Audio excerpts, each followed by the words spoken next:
बच्चों, कैसे हैं आप लोग। देखिए, आज हम लोग पढ़ने वाले हैं एप्लीकेशंस ऑफ डायमेंशनल मेथड, विमीय पद्धति के उपयोग। हम लोगों ने डायमेंशन पढ़ा, बहुत सारे फिजिकल क्वांटिटी का डायमेंशनल फार्मूला सीखा, लेकिन ये डायमेंशन पढ़ के क्या फ़ायदा हुआ, इसका कहाँ कहाँ हम यूज कर सकते हैं। एप्लीकेशन का मतलब होता है उपयोग, कहाँ कहाँ इसका उपयोग है। तो देखिए, इसका 4 प्रकार से हम यूज कर सकते हैं। पहला यूज है to check the dimensional correctness of a physical equation. Check करने का मतलब हो गया जांच करना। हम जांच कर सकते हैं, क्या जांच कर सकते हैं? डायमेंशनल करेक्टनेस, यानी कोई भी फिजिकल इक्वेशन विमीय रूप से सही है या गलत, इसका हम पता लगा सकते हैं। किसी फिजिकल इक्वेशन के डायमेंशनल करेक्टनेस की जांच करना, ठीक है। सेकेंड नंबर हो गया डेरिवेशन ऑफ यूनिट, मात्रक का पता लगाना। यूनिट का मतलब मात्रक होता है, तो हम यूनिट का भी पता लगा सकते हैं। अगर आपको किसी फिजिकल क्वांटिटी का डायमेंशनल फार्मूला पता है तो आप वहां से उसका SI unit, CGS unit, FPS unit, other unit, कोई भी यूनिट आप पता कर सकते हैं। थर्ड नंबर हो गया conversion from one system to the other, एक सिस्टम से दूसरे सिस्टम में परिवर्तन, ठीक है। किसी फिजिकल क्वांटिटी का मेजरमेंट अगर एसआई सिस्टम में कुछ दिया गया है और उसको हम चाह रहे हैं दूसरे सिस्टम सीजीएस में या एफपीएस में बदलना, तो वो काम हम कर सकते हैं डायमेंशनल मेथड से। हम डायमेंशन के मेथड से क्या कर सकते हैं कि एक वैल्यू को जो एक सिस्टम में दिया गया है उसको हम दूसरे सिस्टम में कन्वर्ट कर सकते हैं। और चौथा है डेरिवेशन ऑफ फिजिकल फार्मूला, यानी फिजिकल फार्मूला का पता लगाना। तो ये 4 यूज है, हम बारी बारी से एक एक यूज को एक्सप्लेन करेंगे। चलिए स्टार्ट करते हैं।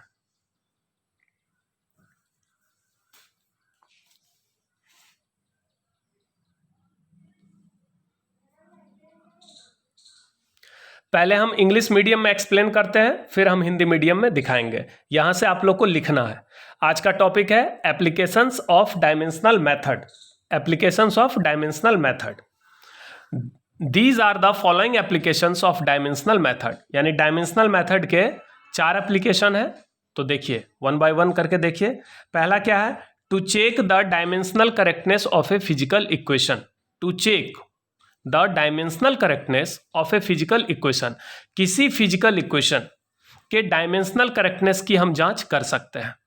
यानी डायमेंशनल मेथड का एक यूज क्या हुआ कि किसी भी फिजिकल इक्वेशन के डायमेंशनल करेक्टनेस की जांच हम कर सकते हैं।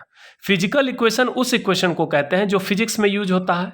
अब कोई भी फिजिकल इक्वेशन डायमेंशनली सही है या गलत, इसका हम पता लगा सकते हैं। We can check the dimensional correctness of a physical equation with the help of principle of homogeneity. Principal of homogeneity के हेल्प से किसी भी फिजिकल इक्वेशन के डायमेंशनल करेक्टनेस की जांच हम कर सकते हैं। इसके लिए क्या करते हैं, आपको हमने पढ़ाया था कि कोई भी फिजिकल इक्वेशन में जितने भी टर्म हैं, अगर सारे टर्म का डायमेंशन बराबर हो जाए तो वह इक्वेशन डायमेंशनली करेक्ट होगा। किसी फिजिकल इक्वेशन, ध्यान से सुनिए, किसी फिजिकल इक्वेशन के सारे टर्म का अगर डायमेंशन सेम हो जाए तो वह फिजिकल इक्वेशन डायमेंशनली करेक्ट होता है। क्लियर है? तो we can check the dimensional correctness of a physical equation with the help of principle of homogeneity. ठीक है, इस पर हम एग्जाम्पल भी आपको बताएंगे नेक्स्ट क्लास में। अभी आप इतना समझ लीजिए कि कोई भी फिजिकल इक्वेशन डायमेंशनली सही है या गलत, इसका पता लगाना बिल्कुल आसान है। उस इक्वेशन में जितने टर्म हैं, सारे टर्म का डायमेंशन निकाल लो। अगर डायमेंशन सेम आ गया तो वह डायमेंशनली करेक्ट होगा, अगर डायमेंशन सेम नहीं आया तो वह डायमेंशनली रॉन्ग होगा।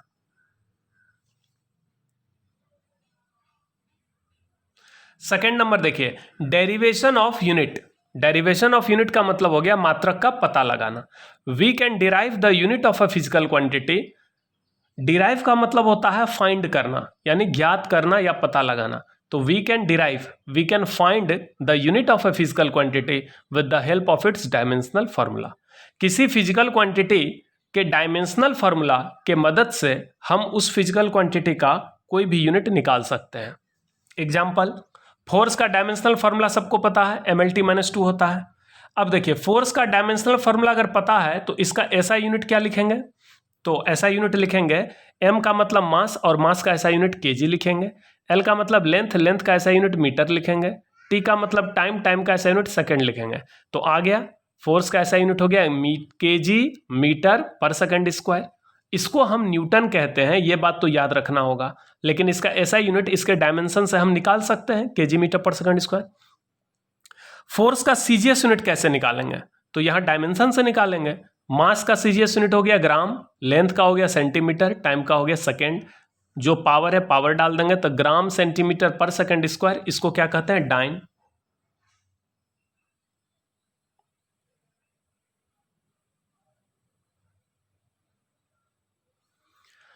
थर्ड नंबर देखिए, conversion from one system to the other. एक सिस्टम से हम दूसरे सिस्टम में कैसे कन्वर्ट कर सकते हैं। We can convert a physical quantity from one system to the other with the help of equation n1u1 equal to n2u2। इस इक्वेशन को ध्यान से देखिए, n1u1 बराबर n2u2। n1 हो गया पहले सिस्टम में न्यूमेरिकल वैल्यू, u1 हो गया पहले सिस्टम में जो मात्रक है यानी यूनिट, n2 हो गया दूसरे सिस्टम में न्यूमेरिकल वैल्यू यानी नंबर, और u2 हो गया दूसरे सिस्टम में यूनिट। इसको समझने के लिए हम एक एग्जांपल लेते हैं। पहला एग्जांपल है, क्वेश्चन है 1 न्यूटन बराबर कितना डाइन। अब देखो, ये न्यूटन जो है वो फोर्स का ऐसा यूनिट है और डाइन जो है फोर्स का सीजीएस यूनिट है। तो 1 न्यूटन बराबर कितना डाइन, यानी एसआई सिस्टम को किस में बदलना है, सीजीएस सिस्टम में। तो हम कैसे बदलेंगे, तो यहां पर देखिए सबसे पहले हम लिखेंगे n1u1 is equal to n2u2। ठीक है, यहां पर पहला सिस्टम हो गया एसआई ये वाला, और दूसरा सिस्टम हो गया सीजीएस। अब एसआई सिस्टम यानी पहले सिस्टम में ये जो n1 है यानी नंबर, इस नंबर का वैल्यू 1 है, तो n1 का वैल्यू हो गया 1। u1 का मतलब पहले सिस्टम में जो यूनिट है, तो पहले सिस्टम में कौन सा यूनिट है, न्यूटन, तो u1 का मतलब हो गया न्यूटन। n2 का वैल्यू निकालना है, और जबकि u2 का वैल्यू डाइन है। u2 का मतलब यूनिट यानी दूसरे सिस्टम में क्या मात्रक है, डाइन। तो 1 न्यूटन बराबर हाउ मच डाइन। ठीक है, तो कैसे इसको समझना है, ये 1 हो गया n1, न्यूटन हो गया u1। ये जो आपको निकालना है, यहाँ पर नंबर कुछ आएगा, वो नंबर आपको फाइंड करना है जिसको हम n2 मान रहे हैं, और ये जो सेकेंड यूनिट है वो हो गया डाइन। अब यहां पर किसका वैल्यू निकालना है, देखो तो यहां पर निकालना है हमको n2 का वैल्यू। तो n2 का फॉर्मूला हो जाएगा n1u1 बाई u2। अगर इस u2 को उठा के हम नीचे डाल दें तो इधर n2 बचेगा, तो n2 का वैल्यू क्या लिखेंगे, n1u1 बाई u2। अब n1 पहला नंबर क्या है 1, तो यहाँ पर n1 के जगह 1 डालेंगे। u1 पहला मात्रक क्या है न्यूटन, तो u1 के जगह न्यूटन डालेंगे। u2 दूसरा मात्रक क्या है डाइन, तो यहाँ पर डाइन लिख देंगे। अब न्यूटन को आप तोड़ दीजिए, तो न्यूटन को कैसे तोड़कर केजी मीटर पर सेकंड स्क्वायर लिखेंगे, तो चूंकि फोर्स का डायमेंशन क्या होता है mlt-2, फोर्स का डायमेंशन होता है mlt-2 सबको पता है, और फोर्स का ऐसा यूनिट न्यूटन है। ठीक है, फोर्स का ऐसा यूनिट न्यूटन है, तो अगर हम फोर्स के डायमेंशन में सारे का ऐसा यूनिट डाल दें तो हमको न्यूटन का बिल्कुल फंडामेंटल यूनिट में मिल जाएगा इसका। तो न्यूटन को हम क्या लिख सकते हैं, केजी मीटर पर सेकंड स्क्वायर। तो यहाँ पर हम लिखेंगे केजी मीटर पर सेकंड स्क्वायर। डाइन क्या है, सीजीएस यूनिट, फोर्स का सीजीएस यूनिट यहाँ से निकालिए तो कितना आएगा, फोर्स के डायमेंशन से फोर्स का सीजीएस मात्रक कितना आएगा, ग्राम सेंटीमीटर पर सेकंड स्क्वायर। इसी को हम डाइन कहते हैं, यानी डाइन को अगर हम तोड़ेंगे तो gram centimetre per second square लिखेंगे। अब सेकंड माइनस टू हो गया कैंसिल। अब देखो केजी बाई ग्राम, इसका मान कितना हो जाएगा 10⁻3।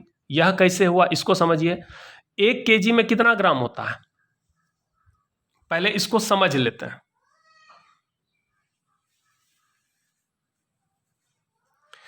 1 केजी में 1000 ग्राम होता है, 1000 ग्राम। 1 केजी में कितना ग्राम होता है, 1000 ग्राम। तो 1 किलोग्राम बराबर 1000 ग्राम। 1000 को हम क्या लिखेंगे 10⁻3, तो यहाँ पर लिख सकते हैं केजी। ग्राम को नीचे ले आएंगे तो केजी बाई ग्राम, यह जो अनुपात आएगा यह कितना आएगा 10⁻3। इस 1 को उठा के नीचे कर दो, 10⁻3 बटे 1 यानी 10⁻3, यानी केजी बटे ग्राम, इस अनुपात का मान 10⁻3 होता है। उसी तरह समझिए 1 मीटर में कितना सेंटीमीटर होता है, 1 मीटर में 100 सेंटीमीटर होता है। 100 का मतलब हो गया 10⁻2। 1 मीटर में 10⁻2 सेंटीमीटर होता है, तो मीटर बटे सेंटीमीटर, इसका मान हो जाएगा 10⁻2 मीटर। इस सेंटीमीटर को नीचे डाल दो तो मीटर बटे सेंटीमीटर, इसका वैल्यू कितना हो जाएगा 10⁻2। अगर उल्टा कोई पूछे सेंटीमीटर बाय मीटर तो 10⁻−2 होगा, क्योंकि अगर हम इसको उल्टाएंगे सेंटीमीटर बाय मीटर तो ये कितना हो जाएगा, इसके नीचे 1 है, तो अगर इधर उल्टा करेंगे तो इधर भी उल्टा करना होगा, तो 1/10⁻², इसको हम क्या लिखेंगे 10⁻⁻²। इसका मतलब ऊपर अगर बड़ा मात्रक रहा मीटर और नीचे छोटा मात्रक रहा सेंटीमीटर, तो यहाँ पॉजिटिव पावर आएगा।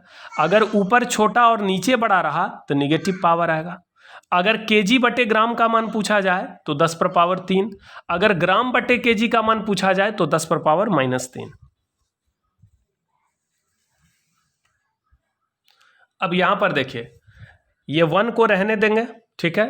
केजी बटे ग्राम का वैल्यू हो गया 10⁻3, मीटर बटे सेंटीमीटर इसका वैल्यू हो गया 10⁻2, तो 3 और 2 ये चूंकि बेस सेम है तब पावर जुटेगा, तो 10⁻5, ठीक है।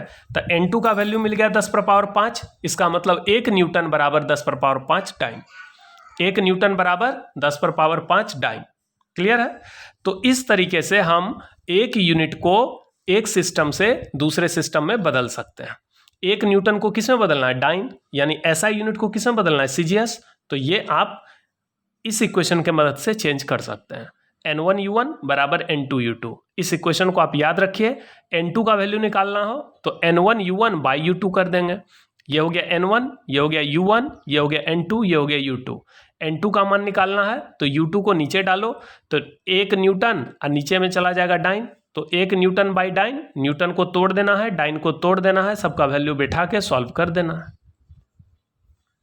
इस पर एक और एग्जांपल हम देखते हैं।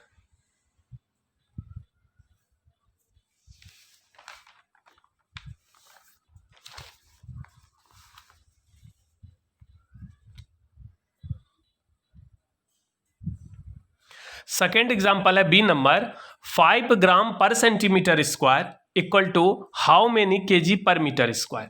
यानी 5 ग्राम प्रति सेंटीमीटर स्क्वायर को किस में बदलना है, केजी प्रति मीटर स्क्वायर में। तो ये देखिए, ये CGS यूनिट है और ये SI यूनिट है। कैसे बदलेंगे, तो सबसे पहले ये देखिए, ये हो गया आपका N1, ये हो गया U1, ये हो गया N2 और ये हो गया U2। N1 का वैल्यू है 5, U1 का वैल्यू है ग्राम पर सेंटीमीटर स्क्वायर, N2 का वैल्यू निकालना है और U2 का वैल्यू हो गया केजी पर मीटर स्क्वायर। तो यहाँ पर N2 का मान कैसे निकालेंगे, N1U1/U2। N1 हो गया 5, तो यहाँ 5 लिखेंगे। U1 हो गया ग्राम पर सेंटीमीटर स्क्वायर, तो ग्राम पर सेंटीमीटर स्क्वायर को हम ऐसे भी लिख सकते हैं। U2 का वैल्यू है केजी पर मीटर स्क्वायर, तो यहाँ केजी पर मीटर स्क्वायर डालेंगे U2 के जगह। अब देखो 5 रहने दो, ग्राम बटे केजी को एक जगह लिख दिए, सेंटीमीटर पर पावर -2 है, अब मीटर पर पावर -2 है, तो दोनों तो लेंथ का यूनिट है, ये लेंथ का CGS यूनिट है, ये लेंथ का SI यूनिट है। तो इस सेंटीमीटर बटे मीटर होल पर पावर -2 लिख सकते हैं। चूंकि दोनों पर पावर -2 है तो इसको होल पर पावर -2 लिख सकते हैं।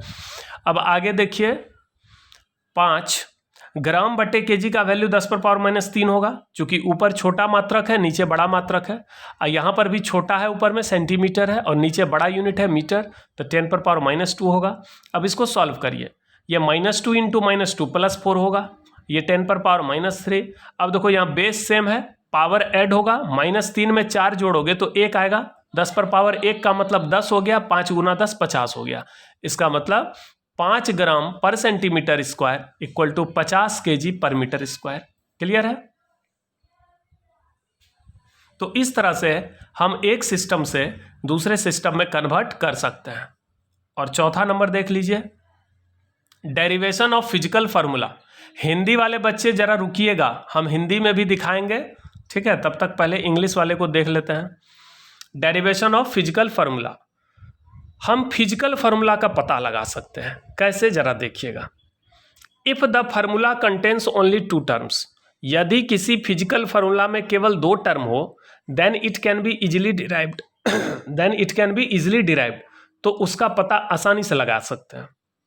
अगर किसी फार्मूला में केवल 2 टर्म हो तो उसका पता हम आसानी से लगा सकते हैं। यानी 2 से अधिक टर्म वाले फॉर्मूला को हम पता नहीं कर सकते हैं, लेकिन जिस फॉर्मूला में केवल 2 टर्म है उसका पता आसानी से लगा सकते हैं।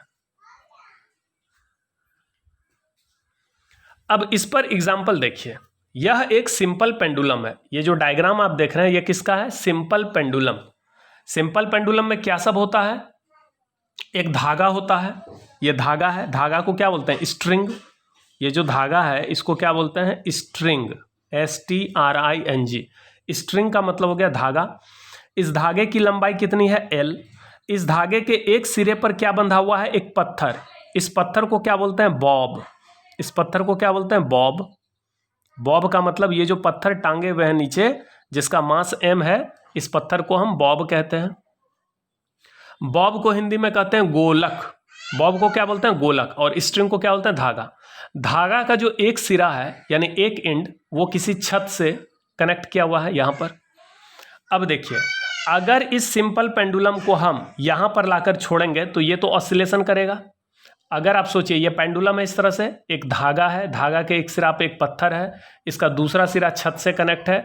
अगर इस पेंडुलम को हम यहां पर लाकर छोड़ दें तो ये क्या होगा, ऐसे ऐसे दोलन करेगा। दोलन करने का मतलब है ऑसिलेशन करेगा। तो इसको एक पूरा दोलन करने में जो टाइम लगेगा उसको हम टाइम पीरियड कहते हैं। टाइम पीरियड का मतलब होता है एक पूरा दोलन करने में लगा समय, यानी time taken to complete one oscillation is called time period. अब मान लो पेंडुलम को आप यहां से छोड़ते हो तो यहां से जब यहां तक आएगा, ठीक है, तो ये आधा ऑसिलेशन हुआ। फिर वापस यहां से यहां तक आएगा तो एक ऑसिलेशन होगा। एक ऑसिलेशन कहां से कहां तक होगा, इसको अगर हम इस प्रकार से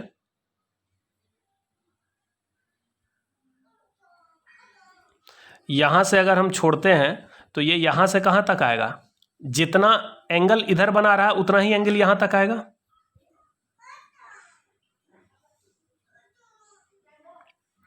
तो ये कहां से कहां तक आएगा, ये A से जाएगा B तक और फिर B से वापस आएगा A तक।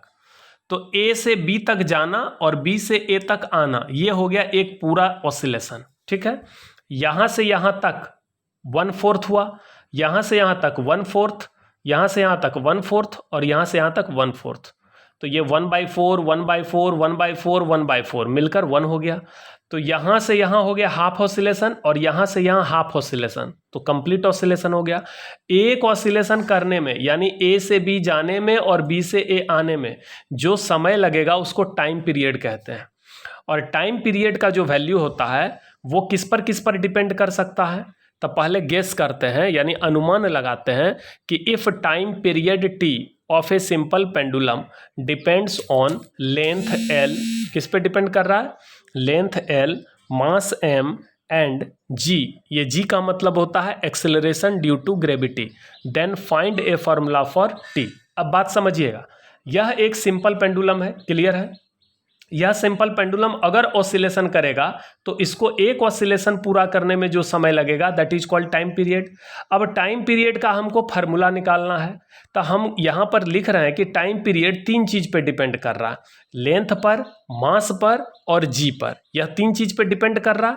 अब अगर ये पता है कि टाइम पीरियड 3 चीज पे डिपेंड कर रहा है तो हम इसको कैसे लिखेंगे,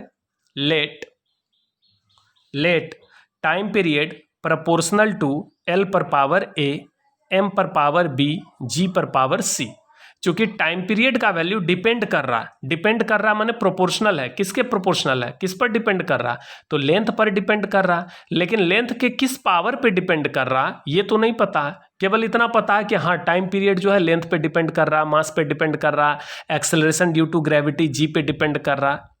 ठीक है, यानी आवर्तकाल जो है, टाइम पीरियड जो है 3 चीज पे डिपेंड कर रहा, पेंडुलम के लंबाई पे, पेंडुलम के मास पे और गुरुत्वीय त्वरण G पर।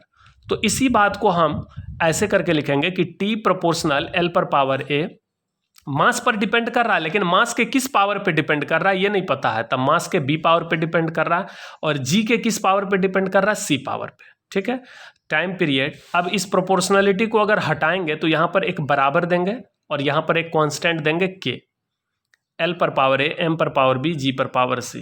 ये हो गया आपका equation 1, where K is a dimensionless constant, जहां K क्या है, डायमेंशनलेस कांस्टेंट है। Writing equation 1 in dimensional form. अब इक्वेशन 1 को क्या करेंगे, डायमेंशनल फॉर्म में लिखेंगे। तो इसके लिए क्या करेंगे, अब ध्यान से देखिए, इस इक्वेशन में 2 टर्म है, फर्स्ट टर्म है T और सेकेंड टर्म है यहां से यहां तक, ये सब मल्टीप्लाई में है, ये सब एक ही टर्म हुआ।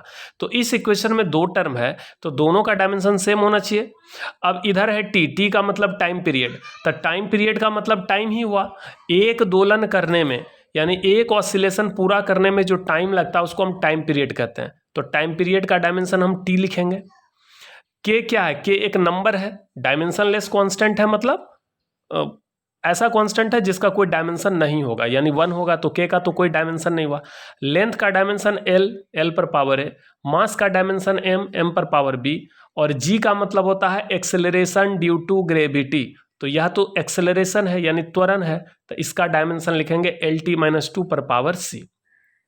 अब देखिए टाइम का डायमेंशन तो टी हुआ, इसमें एम और एल नहीं है तो हम लिख सकते हैं एम पर पावर 0 एल पर पावर 0, ऐसा करके लिख सकते हैं। फिर इधर जो है पहले एम लिखना है, फिर एल लिखना है, फिर टी लिखना है। इसमें भी पहले एम लिखेंगे तो एम यहाँ पर है तो एम पर पावर बी लिखेंगे, इसको कहते हैं अरेंज करके लिखना, सही ढंग से लिखना। तो पहले एम लिख दिए एम पर पावर बी, फिर एल देखिए एल यहाँ पर है, एल पर पावर ए है, यहाँ ध्यान से देखिए एल पर पावर सी है, ये जब ब्रैकेट से निकलेगा तो एल पर पावर सी आएगा, तो एल पर पावर ए और एल पर पावर सी, तो एल पर पावर कितना हो गया ए प्लस सी। अब टी पर पावर देखा जाए तो टी पर पावर -2 गुना सी, -2c हो गया। क्लियर है। अब देखिए सेम बेस के पावर को बराबर करेंगे, यहाँ पर क्या लिखा हुआ है मास और यहाँ पर क्या लिखा हुआ है मास, दोनों का बेस सेम है तब पावर बराबर हो जाएगा, यानी इस b का वैल्यू कितना हो जाएगा 0। ठीक है। फिर l, यहाँ भी l है यहाँ भी l है, तो एल एल यानी चूंकि आधार समान है, बेस सेम है, तब पावर भी बराबर होगा, तो ए प्लस सी बराबर क्या लिखेंगे 0। फिर टी का पावर -2c, टी का पावर 1, यहाँ 1 है तो -2c बराबर 1। तो अब देखिए ऑन सॉल्विंग, अब इसको सॉल्व कर लेते हैं, तब b का वैल्यू 0 हो गया है, यहाँ से -2c बराबर 1 है, तो c का वैल्यू कितना हो जाएगा, इस -2 को उठा के नीचे डाल दो, c का वैल्यू -1/2, और c का वैल्यू अगर -1/2 इसमें डालेंगे, यहाँ c के जगह -1/2 डाल के सॉल्व करेंगे तो a का वैल्यू आ जाएगा +1/2, तो a का वैल्यू मिल गया 1/2, b का वैल्यू तो पहले से मिल गया 0, c का वैल्यू यहाँ से मिल गया -1/2, तो a b c निकल गया। अब a b c का वैल्यू हम इक्वेशन 1 में डालते हैं, ये जो इक्वेशन 1 है इस इक्वेशन 1 में हम क्या करेंगे a b और c का वैल्यू डालेंगे।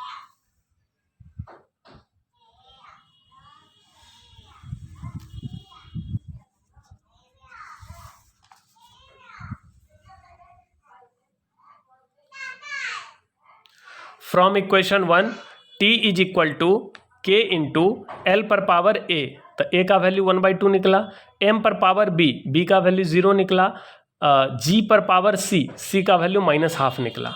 अब इसको क्या लिखेंगे k इंटू एल पर पावर हाफ, एल पर पावर हाफ का मतलब √l हुआ, g पर पावर -1/2, g पर पावर -1/2 को अगर हम नीचे ले जाएंगे तो g पर पावर +1/2 होगा, जिसको √g लिखेंगे, तो √l/√g, इसको लिखेंगे √l/g। m पर पावर 0 तो 1 हो गया, इसको भूल जाइए, इसका मतलब टाइम पीरियड का ये फॉर्मूला निकला। अब देखिए यहाँ पर k जो कांस्टेंट है इसका मान आपको डायमेंशन से नहीं निकलेगा, k का वैल्यू 2π आता है, तो यहाँ पर क्या लिखा हुआ है k can not be found by dimensional method, यानी k का मान डायमेंशनल मेथड से पता नहीं कर सकते हैं। यहाँ पर जो कांस्टेंट k है इसका वैल्यू 2π होता है, यानी टाइम पीरियड का फॉर्मूला होता है 2π√l/g। आप लोग में से कुछ लोग जानते भी होंगे कि किसी सिंपल पेंडुलम के टाइम पीरियड का फॉर्मूला होता है 2π√l/g, तो k का वैल्यू 2π जो होता है ये डायमेंशन से नहीं निकलेगा। ठीक है, यह डायमेंशनल मेथड का सबसे बड़ा दोष है कि कांस्टेंट k का वैल्यू नहीं निकलेगा, क्योंकि कांस्टेंट का डायमेंशन होता ही नहीं है। तो अब k का मान 2π होगा कि 4π होगा कि कोई भी नंबर होगा, यह पता एक्सपेरिमेंट से लगेगा। तो एक्सपेरिमेंट से k का मान कितना मिल जाता है 2π, तो फार्मूला क्या बन गया t बराबर 2π√l/g।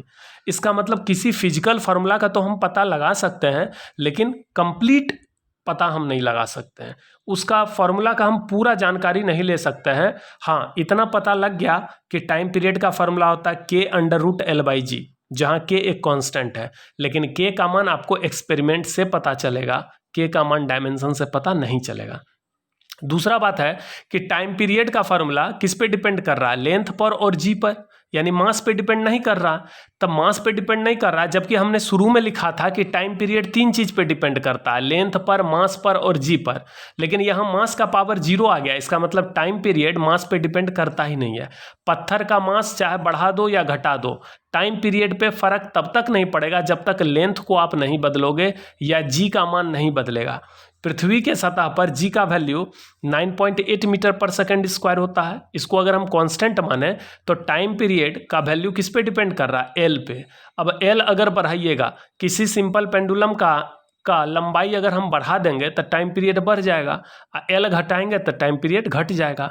जितना बड़ा पेंडुलम होगा यानी जितना लंबा पेंडुलम होगा उसको एक दोलन करने में उतना अधिक समय लगेगा। आप यह काम घर पर भी कर सकते हो। आप क्या करो, एक छोटा धागा लो, एक बड़ा धागा लो, छोटे धागे में भी पत्थर बांध के टांग दो, बड़े धागे वाले में भी पत्थर बांध के टांग दो और दोनों को एक दोलन करवाइए। एक ऑसिलेशन करवाने में दोनों कितना टाइम लेता है यह देखिए। तो जिसके धागे की लंबाई अधिक होगी वह अधिक टाइम लेगा, यानी एक चक्कर लगाने में उसको ज़्यादा वक्त लगेगा, और जिसका धागा का लंबाई छोटा होगा उसको एक चक्कर लगाने में कम टाइम लगेगा। ठीक है, अब हम लोग देख लेते हैं लिमिटेशंस ऑफ डायमेंशनल मेथड, यानी डायमेंशनल मेथड का क्या क्या दोष है या क्या क्या सीमाएं हैं। अभी तक तो हम केवल इसका तारीफ कर रहे थे कि डायमेंशनल मेथड का ये सब यूज है, इतना बेजोड़ चीज़ है डायमेंशनल मेथड, 4 तरह का यूज़ है। हम किसी फिजिकल इक्वेशन के डायमेंशनल करेक्टनेस की जांच कर सकते हैं, डायमेंशन से हम यूनिट का पता लगा सकते हैं, डायमेंशन से हम एक सिस्टम से दूसरे सिस्टम में कन्वर्ट कर सकते हैं, डायमेंशनल मेथड से हम फिजिकल फार्मूला निकाल सकते हैं। लेकिन अब ये देखिए कि डायमेंशनल मेथड का से क्या नहीं कर सकते हैं, यानी इसकी क्या क्या दोष है, इसकी क्या क्या मजबूरियां हैं। देखिए, लिमिटेशन का मतलब होता है कि क्या क्या इसमें फॉल्ट है। डायमेंशनल मेथड की सीमाएं, तो पहला है if an equation contains more than 2 terms, अगर किसी इक्वेशन में 2 से अधिक टर्म है, जैसे इसमें देखिए 3 टर्म है, 1 2 3 टर्म है, then it can not be derived. अभी अभी आपने पढ़ा, समझिएगा बात को, कि डायमेंशनल मेथड से हम किसी फिजिकल फार्मूला को निकाल सकते हैं। मैंने निकाल के दिखाया भी टाइम पीरियड का, लेकिन इसमें दोष क्या है? दोष यह है कि हम उसी फार्मूला को निकाल सकते हैं जिसमें केवल 2 टर्म हो। 2 से अधिक टर्म वाले फार्मूला को हम डिराइव नहीं कर सकते हैं। डायमेंशनल मेथड से हम फार्मूला डिराइव कर सकते हैं, लेकिन केवल 2 टर्म वाला फार्मूला डिराइव होता है, 2 से अधिक वाला फार्मूला डिराइव नहीं कर पाइएगा। सेकेंड इसका फॉल्ट है द वैल्यू ऑफ कांस्टेंट के can not be found by this method. इस मेथड से यानी डायमेंशनल मेथड से कांस्टेंट के का पता नहीं लगाया जा सकता है। अभी आपने देखा कि के का मान 2 पाई जो होता है वह एक्सपेरिमेंट से निकलेगा। डायमेंशन मेथड में इतना पावर नहीं है कि वह किसी कांस्टेंट का मान बता दे सके। थर्ड है the physical correctness of an equation can not be checked by this method. इस मेथड से किसी इक्वेशन के डायमेंशनल करेक्टनेस की तो जांच कर सकते हैं, लेकिन फिजिकल करेक्टनेस की जांच नहीं कर सकते हैं। तो यही 3 सीमाएं हैं, 3 लिमिटेशन है, 3 ड्रॉबैक्स हैं, 3 फॉल्ट हैं। ठीक है, ये 3 दोष हैं डायमेंशन का। डायमेंशन का बहुत सारा यूज भी है, लेकिन बहुत सारा इसका दोष भी है। पहला दोष क्या हो गया कि किसी इक्वेशन में 2 से अधिक टर्म है तो उसको हम डिराइव नहीं कर सकते। दूसरा है कांस्टेंट के का वैल्यू एग्जैक्ट क्या होगा ये डायमेंशन मेथड से नहीं निकाला जा सकता है। और तीसरा हो गया कि किसी इक्वेशन के डायमेंशनल करेक्टनेस की जांच तो कर सकते हैं, लेकिन फिजिकल करेक्टनेस की जांच नहीं कर सकते हैं। तो ये 3 जो है इसका फॉल्ट है। अब चलिए हिंदी मीडियम में हम ये सारे बात को दिखाते हैं।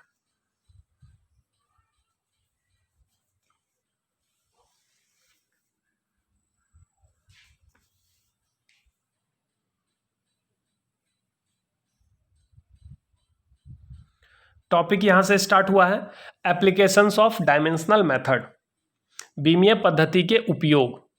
डायमेंशनल मेथड के निम्नलिखित उपयोग हैं। 4 उपयोग बताए हैं, ध्यान से देखिए।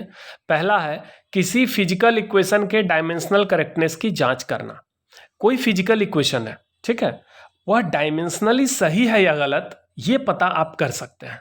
डायमेंशनल मेथड का सबसे बड़ा फायदा क्या है कि आप किसी इक्वेशन के डायमेंशनल करेक्टनेस की जांच कर सकते हैं। यह काम आप कैसे करेंगे? तो कोई भी इक्वेशन में जितने भी टर्म हैं, अगर सारे टर्म का आप डायमेंशन निकालो और अगर ये देखो कि सारा डायमेंशन बराबर आ रहा है तो वह डायमेंशनली सही होगा। तो यह काम हम किसके मदद से करेंगे? Principal of homogeneity. Principal of homogeneity क्या था कि किसी भी इक्वेशन के सारे टर्म का डायमेंशन बराबर होना चाहिए। अगर बराबर है तो वह डायमेंशनली करेक्ट है, अगर बराबर नहीं है तो वह डायमेंशनली रॉन्ग है। प्रिंसिपल ऑफ होमोजेनिटी द्वारा किसी फिजिकल इक्वेशन के डायमेंशनल करेक्टनेस की जांच आसानी से की जा सकती है। क्लियर है? तो ये पहला यूज हो गया। अब सेकंड देखते हैं।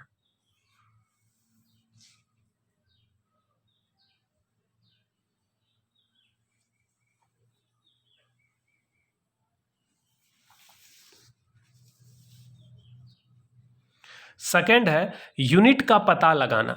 डायमेंशनल फार्मूला के मदद से हम यूनिट का पता लगा सकते हैं। जैसे फोर्स का डायमेंशनल फार्मूला होता है mlt-2। अगर आपको फोर्स का डायमेंशनल फार्मूला पता है तो आप फोर्स का एसआई मात्रक लिख सकते हैं। यहां से क्या लिखिएगा? मास का एसआई मात्रक केजी, लेंथ का मीटर और टाइम का सेकेंड, केजी मीटर पर सेकंड स्क्वायर। इसी को ना हम न्यूटन कहते हैं। फोर्स का कोई बोल देगा सीजीएस मात्रक बताओ, तो आपको अगर फोर्स का डायमेंशन पता है कि mlt-2 होता है तो यहाँ से सीजीएस मात्रक आप लिख सकते हैं, ग्राम सेंटीमीटर पर सेकंड स्क्वायर, जिसको हम डाइन कहते हैं। अगर कोई आदमी कहे कि फोर्स का डायमेंशन बताओ तो आप धड़ाक से बोलिएगा mlt-2। कोई कहेगा ये mlt-2 से आप क्या कर सकते हैं, ये क्यों याद करते हैं फोर्स का डायमेंशन mlt-2 होता है, इससे क्या फायदा है? तो इससे फायदा है कि हम फोर्स का ऐसा यूनिट निकाल सकते हैं, सीजीएस यूनिट निकाल सकते हैं। थर्ड नंबर देखिए, एक सिस्टम से दूसरे सिस्टम में परिवर्तन। अगर एक सिस्टम को दूसरे सिस्टम में बदलना हो तो उसके लिए हम कौन सा इक्वेशन इस्तेमाल करते हैं? n1u1 बराबर n2u2। समीकरण n1u1 बराबर n2u2 की मदद से एक सिस्टम से दूसरे सिस्टम में परिवर्तन किया जा सकता है। कैसे? तो जैसे 1 न्यूटन को बदलना है डाइन में, 1 न्यूटन बराबर कितना डाइन होता है? तो इसको बदलने के लिए पहले यह समझें कि यह जो 1 न्यूटन है, यह जो मान दिया गया है ये एसआई में दिया गया है, और जो कितना डाइन पूछ रहा है यह मान सीजीएस में निकालना है। तो एसआई सिस्टम को किस में बदलना है? CGS system. तो हम इसको मान लेंगे फर्स्ट सिस्टम और इसको मान लेंगे सेकेंड। जो दिया है वो फर्स्ट सिस्टम हो गया और जिसमें बदलना है वो सेकेंड हो गया। अब ये n1 है, ये u1 है, ये n2 है, ये u2 है। यानी पहला यूनिट हो गया न्यूटन, दूसरा यूनिट है डाइन। पहला नंबर है 1, दूसरा नंबर निकालना है, तो दूसरा नंबर क्या हो गया? n2। तो n2 का मान निकालने के लिए क्या वैल्यू लिखेंगे? n2 बराबर n1 u1 बाई u2। अब यहां पर सबका वैल्यू सेट करते जाइए। n1 का मान 1, u1 Newton, u2 dine. Newton को तोड़ दीजिए केजी मीटर पर सेकंड स्क्वायर, डाइन को भी तोड़ दीजिए ग्राम centimetre per second square. KG बटे ग्राम का मान 10⁻³ होता है। कैसे होता है? तो 1 केजी बराबर कितना ग्राम होता है? जरा सोचिए, 1 केजी बराबर होता है 1000 ग्राम। तो यहां से 1000 को हम लिखेंगे 10⁻³ अब केजी रहने दो और ग्राम को उठा के नीचे कर दो, तो केजी बटे ग्राम बराबर क्या बचेगा? 10⁻³ इस एक को आप नीचे रखेंगे तो भी तो उतना ही रहेगा। तो केजी बटे ग्राम इस अनुपात का मान होता है 10⁻³। उसी तरह से 1 मीटर में कितना सेंटीमीटर होता है? 100। 100 को क्या लिखेंगे? 10⁻²। तो यहां से हम मीटर बटे सेंटीमीटर, इसका मान क्या लिखेंगे? सेंटीमीटर को नीचे डाल दो तो यहां पर बचेगा 10⁻²। तो अगर कोई पूछे केजी बटे ग्राम, इसका मान 10⁻³ और मीटर बटे सेंटीमीटर इसका मान 10⁻²। तो यहां पर वैल्यू पुट कर दिए, KG by gram 10⁻³ metre by centimetre 10⁻², तो ये हो गया 10⁻5। तो 1 न्यूटन में कितना डाइन हो गया?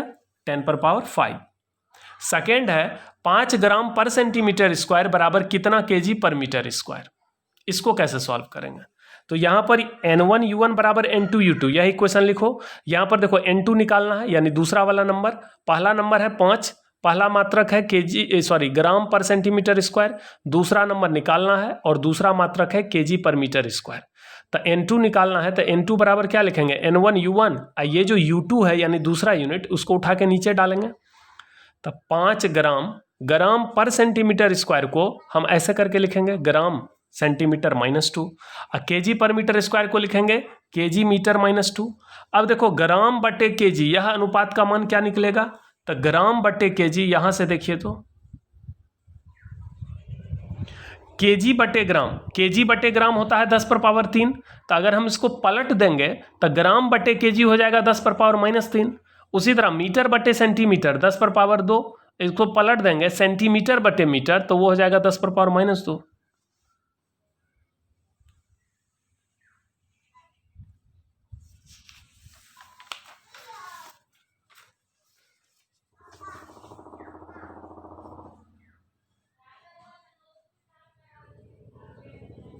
5 ग्राम बटे केजी 10⁻³ सेंटीमीटर बटे मीटर 10⁻²। ये -2 गुना -2 +4, ये -3, ये 50। तो 5 ग्राम पर सेंटीमीटर स्क्वायर बराबर 50 kg पर मीटर स्क्वायर।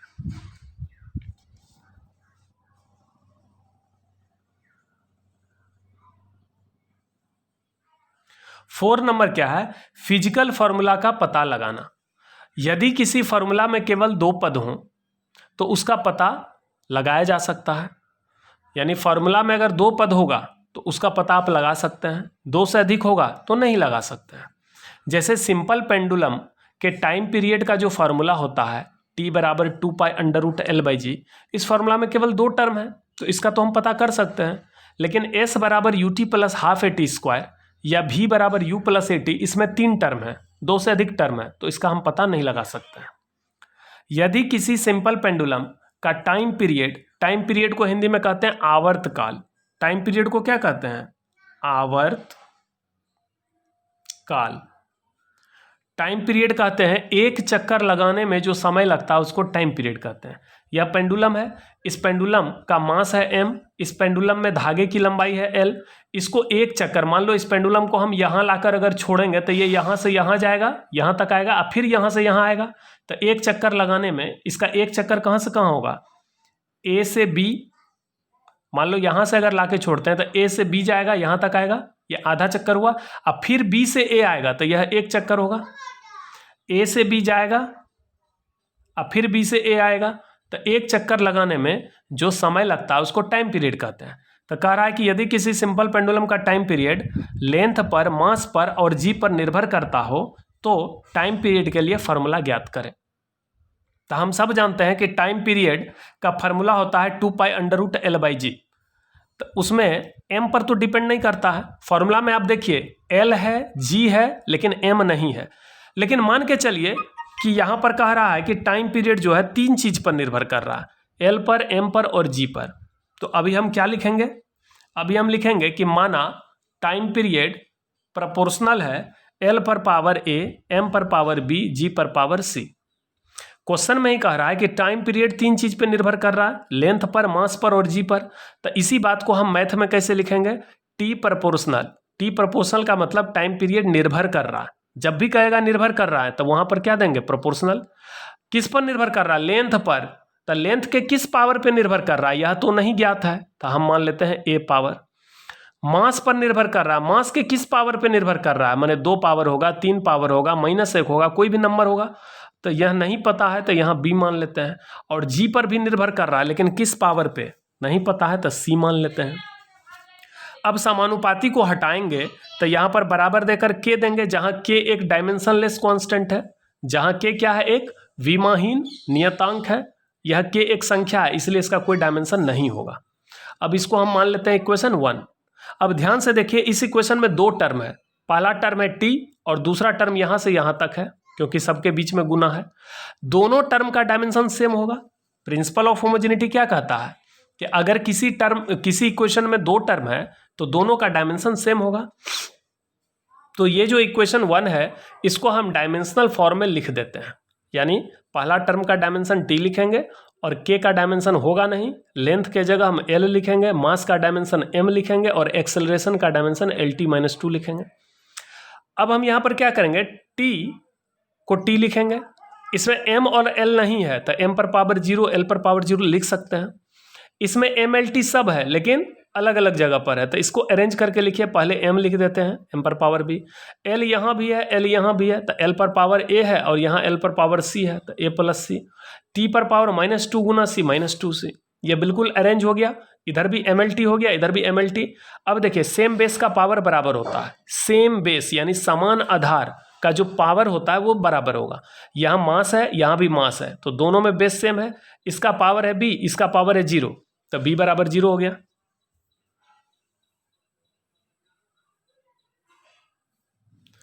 फिर यहाँ पर देखिए लेंथ का पावर है a + c और यहाँ लेंथ का पावर है 0, यानी a + c बराबर 0 होगा।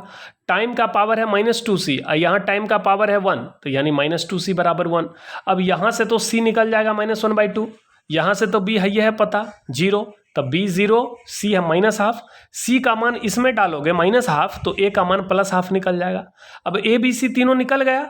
अब समीकरण 1 में डाल दो, t बराबर k l पर पावर a का मान कितना डालोगे 1/2, m पर पावर b का मान 0, g पर पावर c तो c का मान -½ यहाँ जो इक्वेशन 1 है, इक्वेशन 1 में इसको डालिएगा ना, यहाँ पर a के जगह 1/2, b के जगह 0, c के जगह -½ अब इसको हम सॉल्व करेंगे तो सॉल्व करने पर क्या मिल जाएगा, t बराबर k इंटू एल पर पावर ½ को √अंडर l लिखते हैं और g पर पावर -½ को नीचे ले जाएंगे तो g पर पावर +½ होगा, जिसको √g लिखेंगे तो √l/√g यानी √l/g। डायमेंशनल मेथड द्वारा k का मान ज्ञात नहीं किया जा सकता है। ये फॉर्मूला आधा अधूरा निकला। k का मान होता है 2π, यह बात k का मान 2π होता है, यह एक्सपेरिमेंट से ही पता चलेगा, यह आपको डायमेंशन से पता नहीं चलेगा। तो डायमेंशनल मेथड का अगर यूज है, अगर इसका गुण है तो अवगुण भी होगा, अगर इसका उपयोग है तो कुछ ना कुछ सीमाएं भी होगी इसकी। हर एक चीज़ में गुण अवगुण दोनों होता है, कोई अच्छा है तो उसमें कुछ ना कुछ बुराई भी होगा। तो डायमेंशनल मेथड बहुत अच्छा चीज़ है, इससे हम यूनिट पता लगा सकते हैं, एक सिस्टम से दूसरे सिस्टम में कन्वर्ट कर सकते हैं, फिजिकल फार्मूला का पता लगा सकते हैं, बहुत सारा काम कर सकते हैं। लेकिन इसका सीमा भी है कि इससे हम क्या क्या नहीं कर सकते हैं, उसको देखिए।